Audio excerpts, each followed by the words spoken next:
Horror कहानियां जाग उठी डायन। राजस्थान के एक छोटे से गांव में रहती थी रुक्मा देवी। उम्र यही कोई 60 साल की होगी उनकी। गांव के लोग कहते थे कि वो औरत नहीं बल्कि डायन थी, क्योंकि शादी होते ही रुक्मा के पति की मौत हो गई और फिर धीरे धीरे उसके परिवार के सब लोग एक एक करके खत्म हो गए और साथ ही गांव में पड़ा अकाल।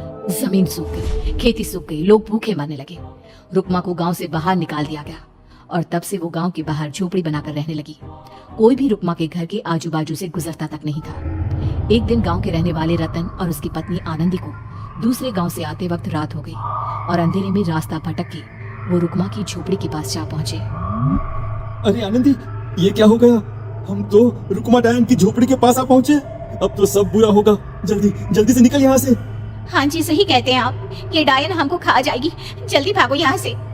तभी रुक्मा झोपड़ी से बाहर आती है।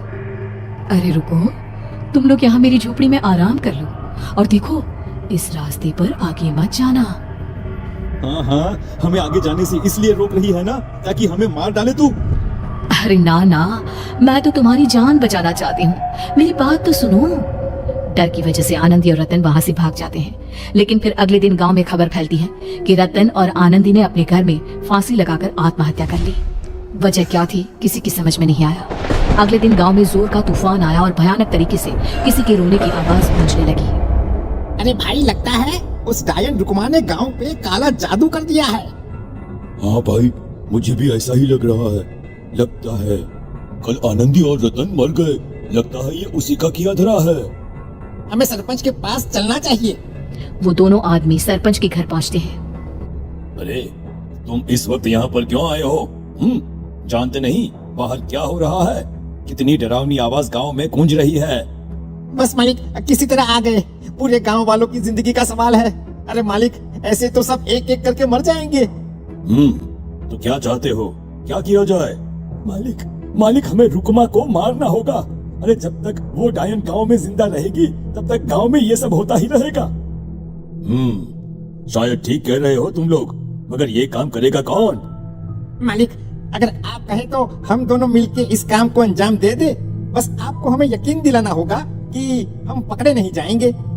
ठीक है, लेकिन बाहर जो आतंक का साया है उसमें तुम दोनों रुक्मा तक पहुंचोगे कैसे? हैं? क्या तुम्हें डर नहीं लगता?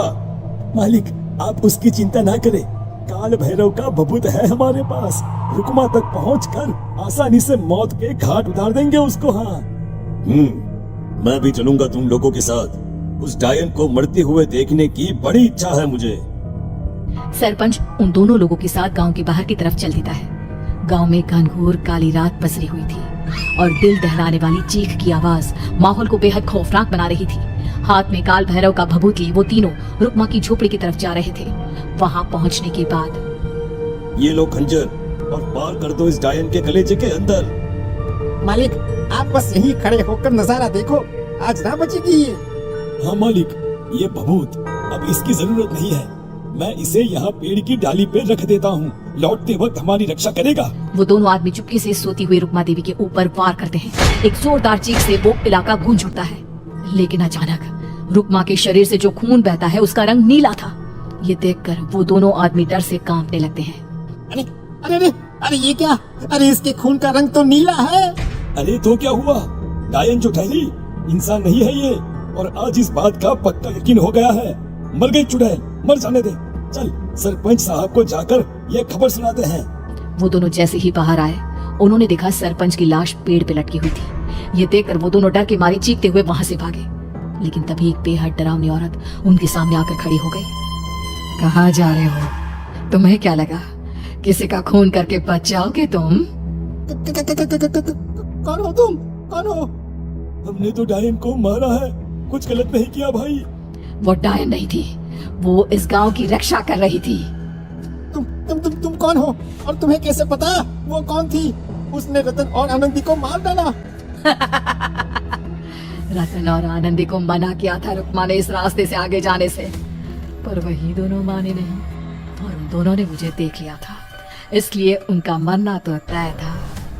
क्या मतलब तूने मारा था और हम समझ रहे थे कि रुक्मा ये सब कर रही है? अरे वो तो मेरे कब्जे में थी, रोज अपने खून का चढ़ावा देकर इस गांव को बचा रही थी। तभी तो उसका खून नीला पड़ गया था। लेकिन तुमने तो उसे मार कर मेरा काम आसान कर दिया। अरे नहीं नहीं, हम नहीं मानते कि ये सच है। नहीं मानते तो बताओ सरपंच कैसे बना फिर?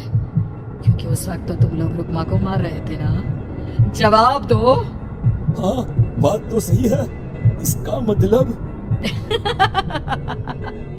इसका मतलब अब तुम लोगों ने अपनी मौत को खुद दावत दी है, क्योंकि जो तुम लोगों को बचाने की कोशिश कर रही थी वो तो अब रही नहीं। अरे लेकिन कौन है वो जो हम लोगों को मारना चाहता है? आत्मा, रुक्मा के घर वालों की आत्मा। वो लोग कोई आम आदमी नहीं, खूनी भेड़िए थे और रुक्मा ने उनका ये राज जान लिया था। रुक्मा के अंदर शक्तियां थी जिसके चलते उसने उन सबको खत्म कर दिया। क्या क्या? अरे लेकिन पूरा गांव तो समझ रहा था कि रुक्मा अपने घर वालों को खा गई।